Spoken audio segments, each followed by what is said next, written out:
لك الحمد يا الله والصلاة والسلام عليك يا رسول الله صلى الله تعالى عليه وسلم إن الله وملائكته يصلون على النبي يا أيها الذين آمنوا صلوا عليه وسلموا تسلیما۔ ایک مرتبہ درود شریف کا نذرانہ بانداز غلامانہ پوری ایمانداری کے ساتھ پیش کریں، پڑھیں بآواز بلند اللہم صلی علی سیدنا و مولانا محمد وبارک وسلم صلاۃ و سلام علیک یا رسول اللہ صلاۃ و سلام علیک یا حبیب اللہ صلی اللہ تعالی علیہ وسلم۔ معزز سامعین اکرام، السلام علیکم ورحمۃ اللہ وبرکاتہ۔ قرآن مجید کے جمع و ترتیب اور اس کی تفسیر سے متعلق چند اہم باتیں۔ حقیقی طور پر قرآن عظیم کو جمع فرمانے والا اللہ تعالی ہے، چنانچہ ارشاد باری تعالی ہے ان علینا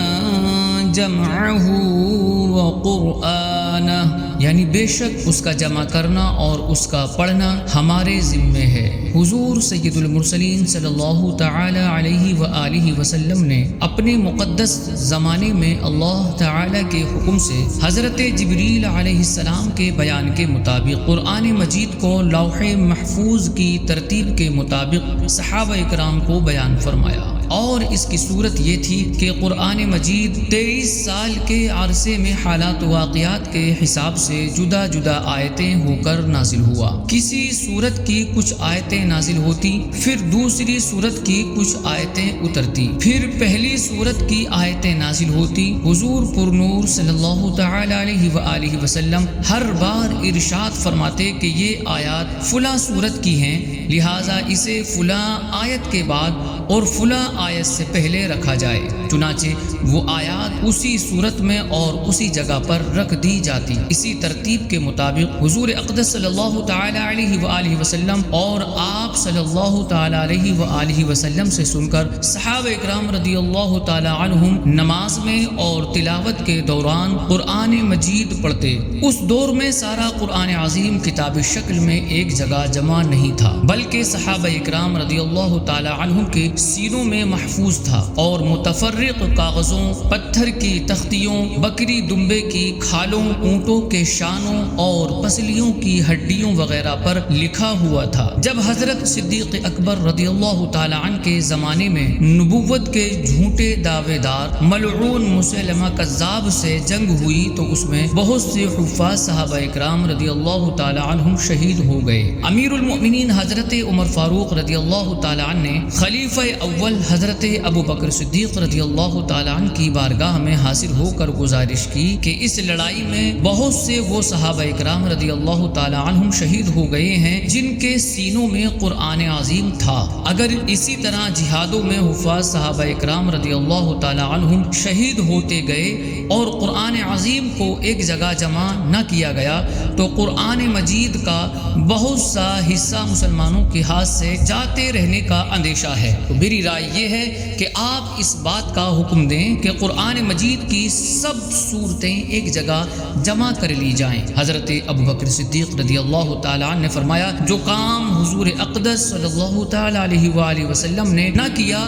وہ ہم کیسے کریں؟ حضرت عمر فاروق رضی اللہ تعالی عنہ نے عرض کی اگرچہ حضور پر نور صلی اللہ تعالی علیہ وآلہ وسلم نے یہ کام نہ کیا، لیکن خدا کی قسم یہ کام بھلائی کا ہے۔ آخرکار حضرت ابو بکر صدیق رضی اللہ تعالی عنہ کو ان کی رائے پسند آ گئی اور آپ رضی اللہ تعالی عنہ نے حضرت زید بن ثابت انصاری اور دیگر حفاظ صحابہ اکرام رضی اللہ تعالی عنہ کو اس عظیم اور اہم ترین کام کا حکم دیا، اور کچھ ہی عرصے میں الحمدللہ سارا قرآن عظیم ایک جگہ جمع ہو گیا۔ ہر سورت ایک جدا صحیفے میں تھی، اور وہ صحیفے حضرت ابو بکر صدیق رضی اللہ تعالی عنہ کی حین حیات آپ رضی اللہ تعالی عنہ کے پاس رہے۔ ان کے بعد امیر المؤمنین حضرت عمر فاروق رضی اللہ تعالی عنہ، اور ان کے بعد ام المؤمنین حضرت حفصہ رضی اللہ تعالی عنہا کے پاس رہے۔ عرب میں چونکہ بہت سے قبیلے رہتے تھے اور ہر قوم اور قبیلے کی زبان کے بعض الفاظ کا پروننسیشن یعنی تلفظ اور لہجے و ٹون مختلف تھے۔ حضور پر نور صلی اللہ تعالی علیہ وآلہ وسلم کے مقدس زمانے میں قرآن عظیم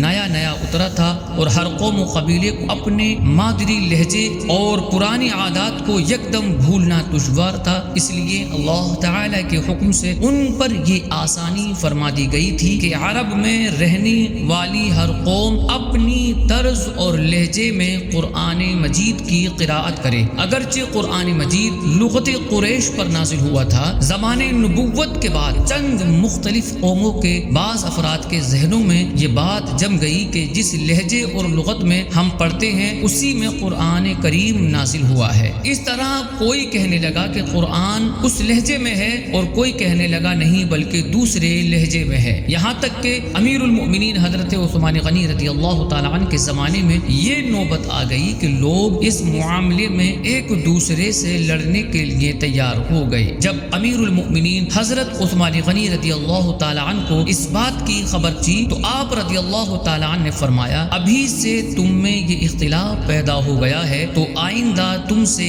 کیا امید ہے؟ چنانچہ امیر المؤمنین حضرت علی المرتضیٰ کرم اللہ تعالی وجہہ الکریم اور دیگر اکابر صحابہ رضی اللہ تعالی عنہم کے مشورے کے مطابق یہ طے پایا کہ اب ہر قوم کو اس کے لب و لہجے کی اجازت میں مصلحت نہ رہی بلکہ اس سے فتنہ اٹھ رہا ہے، لہٰذا پوری امت کو خاص لغت قریش پر جس میں قرآن مجید نازل ہوا ہے جمع کر دینا اور باقی لغتوں سے باز رکھنا چاہیے۔ اور حضرت ابو بکر صدیق رضی اللہ تعالی عنہ نے جو صحیفے جمع فرمائے تھے وہ ام المؤمنین حضرت حفصہ رضی اللہ تعالی عنہا سے منگوا کر ان کی نقلیں لی جائیں اور تمام صورتیں ایک مصحف میں جمع کر دی جائیں، پھر وہ مصاحف اسلامی شہروں میں بھیج دیے جائیں اور سب کو حکم دیا جائے کہ وہ اسی لہجے اور ٹون کی پیروی کریں، فالو کریں اور اس کے خلاف اپنے اپنے طرز ادا کے مطابق جو صحائف یا مصاحف بعض لوگوں نے لکھے ہیں فتنہ ختم کرنے کے لیے وہ تلف کر دیے جائیں۔